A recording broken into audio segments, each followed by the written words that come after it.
Dear students, good morning. मैं पीयूष कुमार त्रिपाठी स्वागत करता हूं आप सभी का अपनी YouTube channel SCS EDU point पर। तो जैसा कि आप सभी लोग जानते होंगे कि इस समय हम लोग बोर्ड एग्जाम कैप्सूल श्रृंखला के तहत 2019 बोर्ड परीक्षा में आए हुए सवालों को हल कर रहे हैं। तो आज हम पुनः इसमें कुछ सवालों को हल करेंगे और कुछ सवाल आपके लिए होमवर्क रहेंगे। तो चलिए बिना देर किए हुए आज की क्लास को हम लोग शुरू करते हैं। तो देखिए, आज की क्लास का पहला सवाल आपकी स्क्रीन पर दिख रहा है। लिखा हुआ है कि हिमांक का अवनमन सीधा समानुपात किससे दिखाता है। हिमांक का अवनमन सीधा समानुपात किससे दिखाता है। ठीक है, तो चार ऑप्शन आपके दिए गए हैं। विलयन का मोल अंश, विलयन की मोलरता, विलायक की मोललता और विलयन की मोललता। चलिए, तो पहले मैं आपको इसके बारे में कुछ बता दूं कि इसके कुछ ऑप्शन आपको सीधे सीधे गलत दिख रहे हैं। कैसे, आप बताएंगे क्या इसमें कौन कौन से ऑप्शन आपको सीधे सीधे गलत दिख रहे हैं? जल्दी बोलिए, कौन कौन से ऑप्शन आपको गलत दिख रहे हैं? आपको पहली बात तो ये पहला ऑप्शन गलत दिख रहा है, क्योंकि मोल अंश बोला है। मोल अंश का मतलब होता है मोल प्रभाज, और आपने जो मोल प्रभाज पढ़ा था वो आपने विलेय का अलग पढ़ा था और विलायक का अलग पढ़ा था। ध्यान दीजिएगा, याद रखिएगा, विलेय का आपने अलग पढ़ा और विलायक का अलग पढ़ा। तो ये विलयन का मोल प्रभाज जैसा कोई शब्द ही नहीं होता है। मतलब पहला ऑप्शन आपका सीधा सीधा गलत हो गया। ध्यान दीजिएगा, विलयन का मोल प्रभाज नहीं होता है, विलेय और विलायक का मोल प्रभाज होता है। विलयन में विलेय का क्या भाग है, इसको विलेय का मूल प्रभाज कहते हैं, और विलयन में विलायक का क्या भाग है, इसको विलायक का मूल प्रभाज कहते हैं। ध्यान दीजिएगा आप लोग। उसके बाद इस 4 नंबर ऑप्शन को जरा ध्यान दीजिए। 4 नंबर ऑप्शन है आपका विलायक की मोललता। फिर ये बात उठी, यहाँ पे मोललता शब्द आया है। किसी विलायक के 1000 ग्राम में अर्थात 1 किग्रा में विलेय के जितने मोल घुले होते हैं वही उस विलयन की मोललता कहलाती है। याद रखिएगा, मोललता शब्द विलायक का नहीं होता है, मोललता शब्द हमेशा किसका होता है? विलयन का होता है। ठीक है, इसीलिए 4 नंबर ऑप्शन भी सीधा सीधा गलत है। तो मैंने आपको बता दिया कि आपके ऑप्शंस में से कौन कौन से गलत हैं। अब बचे आपके 2 ऑप्शन। आपको चर्चा उन्हीं 2 ऑप्शन पर करनी है कि उन 2 ऑप्शंस में से कौन सा सही है। तो जरा देखिए, आप लोग दिमाग लगाइए अपना। क्या है, 2 ऑप्शन आपके बच रहे हैं, विलयन की मोललता और विलयन की मोलरता। क्या लिखा हुआ है? हिमांक का अवनमन। ये आपकी कॉपी में दूसरे पाठ विलयन चैप्टर का सवाल है। विलयन चैप्टर का सवाल है, उसमें आप जाएंगे जब अणु संख्य गुणधर्म का चौथा टॉपिक देखेंगे, हिमांक का अवनमन, उसी में ये आपको मिलेगा। और साफ साफ मैंने फॉर्मूला लिखवाया हुआ है। क्या मैंने लिखवाया हुआ है, जाके जरा वहाँ पे आप देखेंगे कि डेल्टा टी एफ बराबर के एफ गुणे मोललता। डेल्टा टी एफ बराबर के एफ गुणा मोललता। ध्यान दीजिएगा आप लोग, के एफ गुणा मोललता, जहाँ के एफ क्या है? आणविक अवनमन स्थिरांक है। के एफ आणविक अवनमन स्थिरांक है। अब बताइए, अगर ये स्थिरांक हो गया और मैं इसको हटा दूं तो डेल्टा टी एफ अनुक्रमानुपाती मिलेगा किसके? मोललता के। और मोललता किसकी होती है? विलयन की होती है। तो मोललता शब्द देखिए लिखा 2 बार था, लेकिन विलायक की मोललता शब्द होता ही नहीं है, इसीलिए कौन सा ऑप्शन सही है? विलयन की मोललता शब्द सही है। अब आप कहेंगे कि मान लीजिए आपने तो अपनी कॉपी में नकल मार के लिखवा दिया है, लेकिन अगर मैंने नहीं पढ़ा तो मैं क्या करूं? तो मैंने कहा ठीक है, आपने नहीं पढ़ा तो आपने इसका फॉर्मूला तो अवश्य पढ़ा होगा। डेल्टा टी एफ का क्या पढ़ा आपने? Delta T F. अगर ये नहीं पढ़ा तो समझिए आपने कुछ नहीं पढ़ा, क्योंकि मैंने बार बार बोल दिया कि इस पर एक सवाल फिक्स है, आएगा आपके एग्जाम में। याद रख लीजिएगा, लिख के रख लीजिए। तो डेल्टा टी एफ का फॉर्मूला जो होता है वो होता है के एफ गुणा डब्ल्यू गुणा 1000 और बटे एम गुणा डब्ल्यू डैश। ये होता है डेल्टा टी एफ का फॉर्मूला। अब जरा आप मोललता का फॉर्मूला मुझे बताइए। मोललता का आपने फॉर्मूला पढ़ा होगा, विलेय की ग्राम में मात्रा, जिसे लिखते हैं डब्ल्यू, गुणे 1000, क्या 1000 बटे विलेय का मोलर द्रव्यमान, जिसे आप लिखते हैं यम, और यहाँ लिखेंगे विलायक की ग्राम में मात्रा।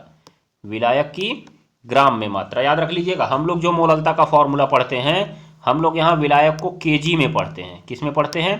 केजी में, याद रखिएगा। तो अगर केजी में पढ़ेंगे तो आपको यहाँ 1000 का गुणा करने की कोई ज़रूरत नहीं है, लेकिन हमारे इस सवाल में जो डब्ल्यू डैश है वो ग्राम में है। किस में है? डब्ल्यू डैश जो है वो ग्राम में है, ये बात आप ध्यान में रखेंगे। तो इसीलिए हमको उस फॉर्मूले में ऊपर 1000 का गुणा कराना होगा, क्योंकि जब भी आप ग्राम को किग्राम बदलते हैं तो 1000 का भाग देना पड़ता है, तो वो नीचे से ऊपर चला जाएगा गुणा के रूप में। तो ज़रा देखिए आप लोग कि W गुणे 1000 बट्टे M गुणे डब्ल्यू डैश की वैल्यू क्या मिली, मोललता। तो आप इस पूरे मान की जगह क्या लिख सकते हैं? इस पूरे मान की जगह आप लिख सकते हैं मोललता। क्या लिख सकते हैं यहाँ पे आप यहाँ पे लिख सकते हैं मोललता। तो वही फॉर्मूला तो पहले मैंने आपको बताया कि डेल्टा TF बराबर KF गुणा मोललता। हो जाएगा ना? ये बात को आप एकदम गांठ बांध के रख लीजिए अपने पास, हो जाएगा। बहुत बढ़िया सवाल था, ये इंपॉर्टेंट क्वेश्चन था। देखिए कैसे आपको घुमा दिया। आप बताइए, चैलेंज करिए, बता सकते थे क्या आप इसको? पहले नहीं बता सकते थे। अगर आपने मेरे द्वारा बताए गए फॉर्मूले को रटा होगा तभी आप इसको बता पाएंगे, अन्यथा आप लटक जाएंगे इसमें, याद कर लीजिए, गारंटी है। चलिए, तो अब आपको इस तरह के सवालों में फंसना नहीं है, दिमाग लगाइएगा आप लोग। फॉर्मूला लिख के बनाने का प्रयास करिए, जैसे मैंने यहाँ पे फॉर्मूला लिख के बना दिया ना, इसको आराम से आप बना सकते हैं। किससे किससे संबंध पूछा है? मोललता से और TF में, ठीक है। कहेंगे मोल प्रभाज भी था, मोललता भी था, तो ये तो दोनों वैसे ही गलत हो गए। आप मोलरता का भी फॉर्मूला लिख लीजिए। मोलरता का फॉर्मूला होता है W/M इंटू V। इसमें क्या आता है? V आता है। कहीं इसमें V है? नहीं है। इसका मतलब वो मोलरता वैसे गलत हो गई। ठीक, चलिए तो हम चलते हैं आज के अगले सवाल पर। अगला सवाल फिर वही ECS, घूम फिर कर कहानी हमारी ECS पर पहुंच ही जाती है। देख लीजिए, कॉपर सल्फेट को एल्यूमिनियम के बोतल में क्यों नहीं रखा जाता है? जरा देखिए, आपने लिया कॉपर सल्फेट का विलयन, जिसे मैंने लिख दिया AQ। उसके बाद आपने इसको रख दिया एल्यूमिनियम की बॉटल में, एल्यूमिनियम की बॉटल में। तो आप बताइए क्या कहानी होगी इसमें? जरा कमेंट बॉक्स में कमेंट करिए, जरा तो कमेंट बॉक्स में कमेंट करिए। और थोड़ा आप लोग लाइव देखा करिए तो आनंद आएगा, क्योंकि बातचीत भी हो जाएगी उसमें। ध्यान दीजिएगा आप लोग। अगर आप लाइव नहीं देखेंगे तो बस वही है, कहानी घिसी पीटी आप पढ़ते जाएंगे। थोड़ा दिमाग लगा करिए, पढ़ाई लिखाई कर लीजिए आप लोग, अच्छे बच्चे बनिए। चलो, तो अब देखो क्या होगा यहाँ पर। यहाँ पर जब हम बात करेंगे कि CuSO4 को एल्यूमिनियम की बॉटल में रखा गया, तो आपको ECS याद होनी चाहिए। आप लोग कमेंट करिए, कम से कम अगर मुझे 5 लोग कमेंट करेंगे तो ही मैं ECS पे अलग से क्लास लूँगा, याद रखिएगा। और ECS आपके लिए वेरी वेरी इंपॉर्टेंट है, कम से कम आपको 2 से 3 या 4 नंबर दिलवा के जाएगी। ध्यान में रख लीजिएगा आप लोग, ठीक है। चलिए, अब देखिए क्या होगा। यहाँ पे लिखा हुआ है कि एल्यूमिनियम की बॉटल में डाला गया। तो जैसे ही आपने एल्यूमिनियम की बॉटल में डाला है, ECS में आप देखेंगे एल्यूमिनियम काफ़ी ऊपर होता है और कॉपर हाइड्रोजन से भी नीचे होता है। इसीलिए एल्यूमिनियम इस कॉपर को तुरंत उसके स्थान से भगा देगा, याद रखिएगा। क्योंकि हमने ECS में साफ साफ पढ़ा है कि ऊपर वाले जो हैं नीचे वाले को, याद रखिएगा, ऊपर वाले नीचे वाले को उसके विलयन से भगा देते हैं, नीचे वाले को उसके विलयन से भगा देते हैं, याद रखिएगा। नीचे वाले को उसके विलयन से भगा देते हैं, ठीक है ना। ये बात को गांठ बांध लीजिए, ठीक। नीचे वाले को उसके विलयन से भगा देते हैं। तो ये ऊपर वाला है, ये ऊपर वाला है, और ये नीचे वाला है। इसीलिए तो जो ऊपर वाला है वो नीचे वाले को आराम से भगा देगा। ऊपर वाला जो है वो नीचे वाले को आराम से क्या कर देगा? भगा देगा। ये बात को आप ध्यान में रख लेंगे, ठीक है ना। ये बात को गांठ बांध लीजिए। तो तुरंत ही एल्यूमिनियम ने कॉपर को भगा दिया। अब बात उठती है कि एल्यूमिनियम जब सल्फेट से जुड़ेगा तो कैसा यौगिक बनाएगा? जरा आप बताइए तो, बताएंगे क्या? बताइए कैसे यौगिक बनाएगा। देखिए, एल्यूमिनियम कितना प्लस बनाता है? 3 प्लस, और उसको जाना है किसके पास इस बार?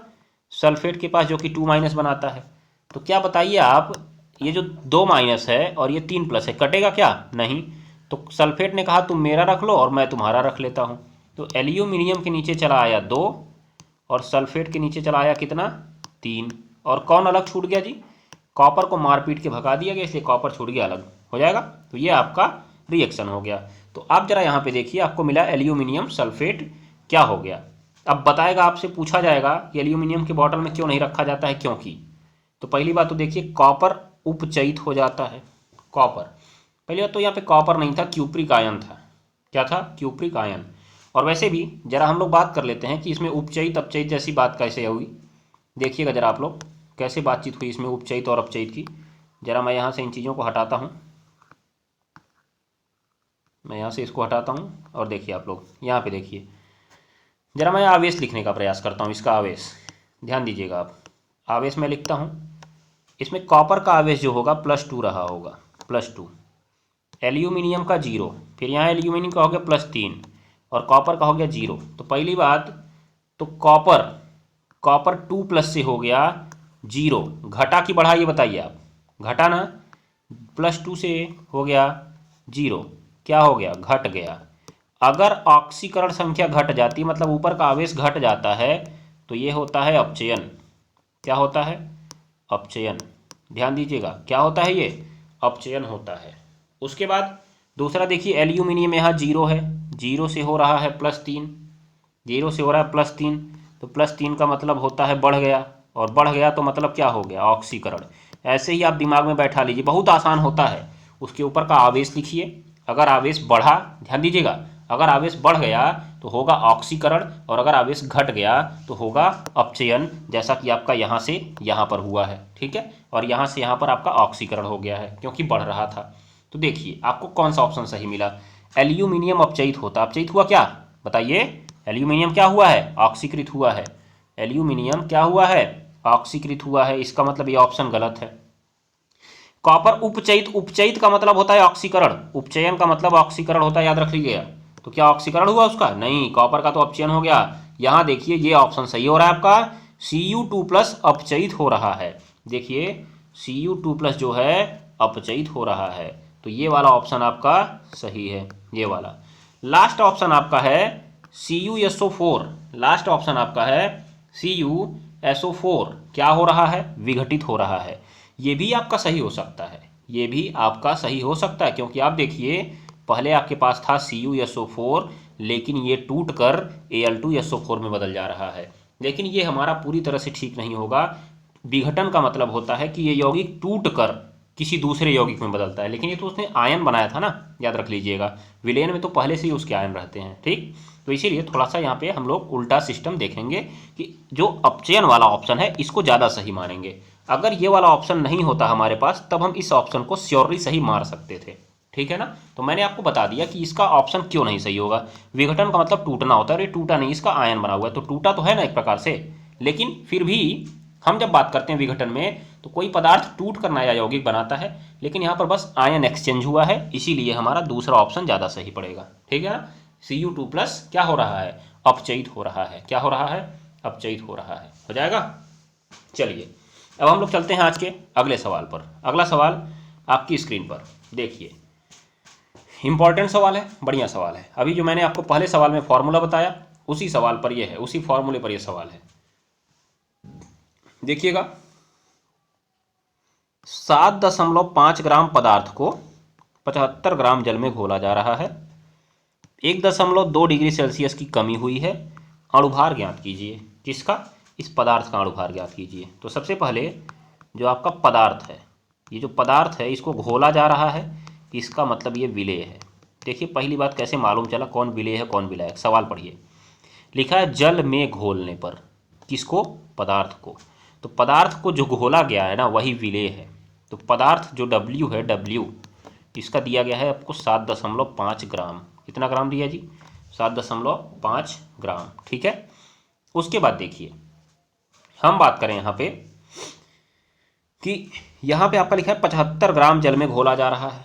75 ग्राम जल में घोला जा रहा है ना, तो 75 ग्राम क्या है आपका, 75 ग्राम वो आपका जल में है। तो जल क्या है यहाँ पे, विलायक है। तो जल जो है विलायक कितना दिया गया है, विलायक। तो मैंने कहा था अगर आपने विलेय को W मान लिया तो विलायक को W' मानिए, और कितना ग्राम है, 75 ग्राम है। उसके बाद नीचे आपसे पूछा पदार्थ का अणुभार ज्ञात कीजिए। उससे पहले बोला हिमांक में इतने की कमी हुई, कमी हुई जी, कमी हुई। तो ये डेल्टा TF है, क्या है, डेल्टा TF बराबर 1.2 degree Celsius. Delta TF is equal 1.2 degree Celsius. उसके बाद आपसे पूछा पदार्थ का अणुभार, आपसे पूछा पदार्थ का अणुभार, यम पूछ रहा है, क्या पूछ रहा है, यम पूछ रहा है। ये बात को आप ध्यान में रख लीजिए, पदार्थ का अणुभार आपसे क्या पूछ रहा है, यम पूछ रहा है। और कुछ दिया क्या सवाल में, देखिए लास्ट में दे दिया जल का मोलल अवनमन स्थिरांक, बिना इसके सवाल ही नहीं लग सकता है। तो KF बराबर दे दिया 1.2 86 डिग्री सेल्सियस प्रति मोल। ठीक है, ये ध्यान में रखिएगा। चलिए, तो आप यहाँ पे कौन सा फॉर्मूला लगा सकते हैं? आपको जो इतनी चीज़ें दी गई हैं, बात यहाँ पे हिमांक की कमी की कर रहा है। कमी मतलब अवनमन होता है। कमी का मतलब क्या होता है? अवनमन होता है। तो आपको यहाँ से पूछा जा रहा है हिमांक का अवनमन, और आपने इन सब में से डेल्टा टी एफ का फॉर्मूला भर भर के पढ़ा हुआ है। किसका पढ़ा है आपने? डेल्टा टी एफ का फॉर्मूला आपने पढ़ा हुआ है, इसीलिए आप उसी फॉर्मूले को यूज कर लीजिए फटाक से। तो लिखिएगा, चूंकि डेल्टा टी एफ बराबर के एफ गुड़ा डब्ल्यू गुड़ा 1000 बटे एम गुड़ा डब्ल्यू डैश, ये हो गया आपका। अब जो जो मान पता है इसमें सब रख दीजिए, सब रख दीजिए आप। देखिए, डेल्टा टी एफ आपको पता है 1.2 डिग्री सेल्सियस, डब्ल्यू डैश 75 ग्राम पता है, डब्ल्यू आपको 7.5 पता है, यम आपको निकालना ही है। तो जरा रखिए ना सारे मान को। आप डेल्टा टी एफ क्यों नहीं रख रहे हैं? डेल्टा टी एफ रखिए आप। डेल्टा टी एफ जैसे ही आप रखेंगे वो कितना है? 1.2 डिग्री सेल्सियस। एक सवाल और उठता है कि यहाँ पे जो डेल्टा टी एफ जो है डिग्री सेल्सियस में दिया गया है, तो आपने इसे बदला क्यों नहीं? आपने इसे क्यों नहीं बदला, जरा मुझे बताइए। हम तो केल्विन में लेते हैं ना ताप को, तो क्यों नहीं लिया हमने?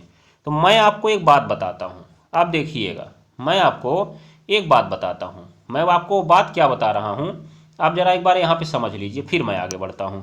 देखिए, यहाँ पे समझिएगा आप कि यहाँ पर जैसे मान लीजिए एक ताप T1 बराबर दिया गया है 100 डिग्री सेल्सियस। कितना डिग्री सेल्सियस है? 100 डिग्री। और T2 बराबर आपको दिया गया 102 डिग्री सेल्सियस। कितना डिग्री सेल्सियस? 102। अब आप निकाल लीजिए T2 माइनस T1, मतलब डेल्टा टी निकाल रहे हैं ना आप, क्योंकि डेल्टा टी एफ भी तो डेल्टा टी ही था। तो T2 माइनस T1 निकालिए। आपने घटाया 102 में से 100, अर्थात आया 2 डिग्री सेल्सियस। कितना आया? 2 डिग्री। अब आपके हिसाब से अगर इसको केल्विन में बदलना है तो 273 जोड़ दें, तो केल्विन में इसका उत्तर 275 केल्विन आना चाहिए। कितना आना चाहिए जी? 275 केल्विन आना चाहिए। परंतु आपको मैं श्योर करता हूं कि आप परिवर्तन अगर निकाल रहे हैं तो चाहे आप डिग्री सेल्सियस निकालिए चाहे आप केल्विन निकालिए, उसमें कोई परिवर्तन नहीं होगा। देखिए यहाँ पे 2 डिग्री सेल्सियस का आया कि नहीं आया? तो केल्विन में भी 2 केल्विन का ही आएगा। आप कहेंगे ये कैसे हुआ? तो मैंने कहा जरा देख लीजिए। पहले तो आप T1 को बदलिए ना केल्विन में। अगर वो 100 डिग्री सेल्सियस है तो आप उसको लिख सकते हैं 373 केल्विन, क्योंकि 273 जोड़ना पड़ेगा। और ये अगर 102 डिग्री सेल्सियस है तो इसको आप लिखेंगे 375 केल्विन, क्योंकि 273 जोड़ना पड़ेगा। अब जरा इसमें से इसको घटाइए, तो 375 में से 373 घटाइए तो कितना बचेगा? 2 केल्विन बचेगा कि नहीं बचेगा? इसका मतलब चाहे आप केल्विन में परिवर्तन निकालिए चाहे आप डिग्री सेल्सियस में परिवर्तन निकालिए, बराबर रहता है।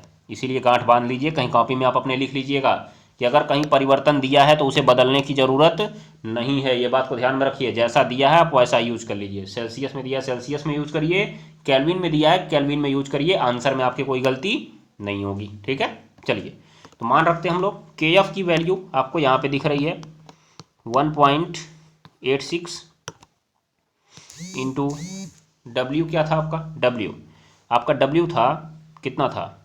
7.5 ग्राम। ये था 1000। नीचे था आपका एम की वैल्यू निकालनी है, और यहाँ पे आपको मिला डब्ल्यू डैश। डब्ल्यू डैश कितना था? 75 ग्राम। चलिए तो ज़रा मान रखिए, इसको रहने दीजिए 1.2 इज इक्वल। इसमें देखिए मैं आपको दिखाता हूँ कि यहाँ पर आप देखेंगे ज़रा, ये पे इस पे देखिए आप, यहाँ पे 2 अंक के बाद दशमलव है, इसमें 1 अंक के बाद दशमलव, और टोटल गुणा कितने जीरो से है? 3 जीरो से।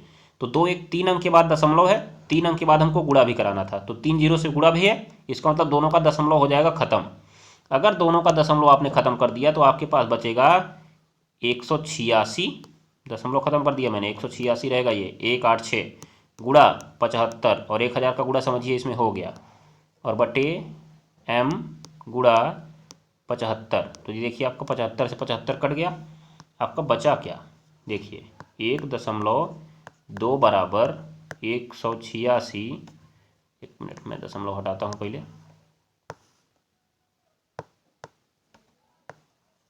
186 बट्टे यम। तो अगर आप यम को तिरछा ऊपर भेजेंगे इधर साइड में तो यम इधर आ जाएगा, लेकिन 1.2 चला जाएगा नीचे, तो 186 बट्टे कितना आ जाएगा 1.2। अब इसमें ऊपर नीचे आप 10-10 का गुणा करा लीजिए। कितने का? 10-10 का, याद रखिएगा 10 का। तो जैसे ही आप 10 का गुणा कराएंगे ये हो जाएगा 186 के आगे 1 0 और बट्टे कितना आ जाएगा 12। काट लेंगे क्या आप इसको? 12 कम 12, 12 से कितनी बार में कटेगा? एक बार में। 6 बचेगा 66, 12 पच्चे 60, 12 पच्चे 60। तो इसका जो अणुभार है मैं यहाँ पे लिख देता हूँ, यम बराबर आ गया आपका 155। एम बराबर कितना आ गया आपका? 155 आ गया। देखिए कितना आसान सवाल था। क्या हुआ इस सवाल में? सबसे पहले आपको सारे मानों को लिखना है। सबसे पहले आपको सारे मानों को लिखना है। मैं यहाँ से फिर से हटाता हूँ, फिर आपको थोड़ा ठीक से समझ में आ जाएगा। सबसे पहले आपको सारे मान लिखने हैं। आपको दिया गया था सबसे पहले 7.5 ग्राम पदार्थ, तो आपने पदार्थ की ग्राम में मात्रा लिख दिया। 75 ग्राम जल में घोला गया, तो जल की मात्रा लिख दिया 75 ग्राम। फिर हिमांक में इतने की कमी हुई, तो जो कमी है उसी को आप डेल्टा TF बोलते हैं, क्योंकि फ्रीजिंग पॉइंट है ना, हिमांक मतलब फ्रीजिंग पॉइंट, इसलिए डेल्टा TF कहा गया इसको। उसके बाद आपको पदार्थ का अणुभार निकालना था, आप यहाँ पे पहुँच गए। फिर आगे पहुँचे आप, जल का मोलर अणुओं स्थिरांक KF दिया गया था, आपने उसको भी लिख दिया। और जैसे ही आपने लिखा, आपको हिमांक के अवनमन का फॉर्मूला याद था। नहीं याद था तो बैठ के घंटा बजाइए, ठीक है। तो आपने इसको कर लिया, उसके बाद सारे मानों को आपने रख दिया, आंसर आपको मिल गया और आपका आंसर आ गया 155। तो विलेय का अणुभार आया आपका 155, ठीक है ना। चलिए, तो एक सवाल आपका इसी स्क्रीन पे दिख रहा है। यहाँ पे लिखा हुआ है कि प्रथम कोटि की अभिक्रिया का अर्ध आयु 4 मिनट है। 4 मिनट है, तो इस अभिक्रिया का 99.9% हिस्सा पूरा होने में कितना समय लगेगा? आप यहाँ पे देख रहे होंगे, कहेंगे सवाल में तो 9.99 लिखा है, तो आप 99.9 क्यों बता रहे हैं? तो मैं बता रहा हूँ कि ये सवाल मिसप्रिंट हो गया है और इसका सही सवाल जो है 99.99 है, ठीक है ना। ये बात को आप ध्यान में रख लेंगे। चलिए, तो हम लोग आगे बात करते हैं। यहाँ पे 99.9 की बात कर रहा है, वो 99.9 की बात कर रहा है। तो हम यहाँ पे देखेंगे कि सबसे पहले इस सवाल को बना लेंगे हम लोग, 99.9 लिख लेंगे। हाँ, अगर ये कोई ऑप्शनल सवाल नहीं होता और वैसे पूछा गया होता तो हम लोग इसको 9.99% पर ही लगा के छोड़ देते, लेकिन फिलहाल हमें ऑप्शन जिस हिसाब से दिए गए हैं उस हिसाब से हमें 99.9% पर ही लगाना पड़ेगा। तो देखिए, वैसे तो ये सवाल आपका कम से कम 3 नंबर में पूछा जाना चाहिए था, लेकिन ये आपके सवाल को 1 नंबर में पूछा है। तो इसका कारण क्या रहा होगा? इसका कारण ये है कि वो आपसे जानना चाहता है कि इसका फॉर्मूला क्या होगा, फॉर्मूला, ठीक है। तो सबसे पहले मैं आपको कुछ बातें बता देना चाहता हूँ। आप यहाँ पे कुछ बातें लिख लीजिए, जिसको आपने अपनी कॉपी में प्रूफ भी किया, मैंने विधिवत प्रूफ भी करवाया, सारे सवाल लगवाए हैं। तो आप इसमें देखिए, पहली बात तो जो आपको 99.9% पूरा होने का समय होता है, 99.9% का समय होता है, वो अर्ध आयु गुणे 10 होता है। अर्ध आयु गुणे 10 होता है, ठीक है। तो आप यहाँ से आंसर सीधा सीधा प्राप्त कर लेंगे। ये आपको रिलेशन याद रखना होगा, क्योंकि ये सवाल कितने नंबर में पूछा गया है? 1 नंबर में। अगर आप याद नहीं करेंगे तो फंस जाएंगे, ज़्यादा टाइम लग जाएगा आपका। तो अर्ध आयु है इसकी 4, क्योंकि देखिए अर्ध समय यहाँ पे 4 मिनट लिखा है, और 4 में आप 10 का गुणा करा देंगे तो 40 आ जाएगा। अब सेकेंड नहीं है, ये मिनट में है। तो यही आपका 99.9% पूरा होने में लगा समय है, 40 मिनट, ठीक है ना। ये बात को ध्यान में रख लीजिएगा। अब उसके बाद हम यहाँ पे कुछ और रिलेशंस को देख लेते हैं। जैसे आपका जो 75% पूरा होने वाला समय होता है, वो होता है अर्ध आयु का 2 गुना। अर्ध आयु का 2 गुना, ठीक है ना। ये बात को ध्यान में रखेंगे आप लोग। 75% पूरा होने में लगा समय जो है अर्ध आयु का 2 गुना होता है। उसके बाद एक और देखिएगा, जो आपका 99.9% वाला समय है, वो 90% वाले का, कितने परसेंट वाले का? 90% वाले का 3 गुना होता है। कितना गुना होता है? 3 गुना। ये सब रिलेशन लिख लीजिए आप लोग, क्योंकि आपसे सीधा क्वेश्चन बहुविकल्पी में इस टाइप का पूछा जा सकता है, क्योंकि एक बार आपको दिख गया ना तो पूछा जा सकता है। तो और जो 99% होता है, 99%, वो आपका 90% का 2 गुना होता है। जो 99% है वो 90% का 2 गुना होता है। तो आप इन रिलेशंस को याद कर लेंगे, क्योंकि ये आपको बहुत फ़ायदा करेगा। ये बात को आप ध्यान में रख लीजिएगा। ये सब प्रूफ हैं, कम से कम 3-3 नंबर में पूछे जाते हैं। लेकिन आपसे उसने 1 नंबर में पूछा है, इसीलिए आपको इसी फॉर्मूले से लगाना पड़ेगा। नहीं तो आपका मूड है, अगर आपको नहीं याद हो रहा है ये फॉर्मूला तो आप इसको पूरा प्रूफ करके लगाइए तब। लेकिन बात आपके ऊपर है, समय ज़्यादा लगेगा, आप जानिए उसके बारे में। मैंने तो जो था आपको बता दिया है, ठीक है, ये ध्यान में रखिएगा। चलिए, आज का लास्ट सवाल आपकी स्क्रीन पर। निम्नलिखित में से कौन सा यौगिक टॉलन अभिकर्मक को अपचयित करता है? ये आपका कार्बनिक रसायन का सवाल है, लेकिन थोड़ा बढ़िया सवाल था, इसलिए मैंने सोचा कि ले आ दूं आपके पास, ठीक है। निम्नलिखित में से कौन सा यौगिक टॉलन अभिकर्मक को अपचयित करता है? अर्थात ये सवाल आपसे पूछा जा रहा है कि कौन सा यौगिक ऐसा है जो टॉलन अभिकर्मक से क्रिया कर रहा है, टॉलन अभिकर्मक से क्रिया कर रहा है, ये बात को आपको ध्यान में रख लेना है, ठीक। तो चलिए जरा इस सवाल को देखिए और टॉलन अभिकर्मक जानिए आप लोग। अमोनिया में सिल्वर नाइट्रेट होता है, अमोनिया में सिल्वर नाइट्रेट होता है टॉलन अभिकर्मक, जिसे रासायनिक अभिक्रियाओं में Ag2O के नाम से लिखा जाता है। जब भी आप टॉलन अभिकर्मक से किसी की क्रिया कराते हैं, याद रख लीजिए, आप टॉलन अभिकर्मक से आप किसी की क्रिया कराते हैं तो ये तुरंत ही अपने आप को Ag में परिवर्तित कर लेता है। मतलब आप जरा देखिए, यहाँ पे समझिए और सराहिए इस बात को, मैं जो आपको बता रहा हूँ, ये Ag2O से हर बार ये Ag बन जाता है, जिसे आप लोग नाम देते हैं रजत दर्पण। ऐसा आपने एल्डिहाइड में खूब भर भर के पढ़ा होगा, याद रख लीजिएगा, आप लोग इसे नाम देते हैं रजत दर्पण, ठीक है। तो यहाँ पे हुआ क्या, Ag2O के पास था ऑक्सीजन, लेकिन यहाँ पे ऑक्सीजन नहीं है, अर्थात ये हो गया ऑक्सीजन पृथक। क्या हो गया? ऑक्सीजन पृथक। मतलब Ag2O का क्या हो गया? अपचयन हो गया। क्या हो गया? अपचयन। तो ये प्रक्रिया कैसे हुई? जब इसके साथ कुछ लिखा गया तब। वही आपसे पूछ रहा है कि इसमें से लिखा कौन सा जाएगा, वही आपसे पूछ रहा है कि इसमें से लिखा कौन सा जाएगा, ठीक है। तो जो इनमें से ऑक्सीजन ग्रहण करने की क्षमता रखेगा, क्यों जी? क्योंकि यहाँ का अगर ऑक्सीजन निकल रहा है तो किसी न किसी के पास तो जाना ही पड़ेगा उसको, किसी न किसी के पास जाना पड़ेगा उसको। ये बात को आप ध्यान में रख लीजिएगा। तो जरा आप दिमाग लगाइए, कहाँ तक आपकी सोच जा रही है, और बताइए फटाक से कमेंट बॉक्स में कि इसका ऑप्शन क्या होगा।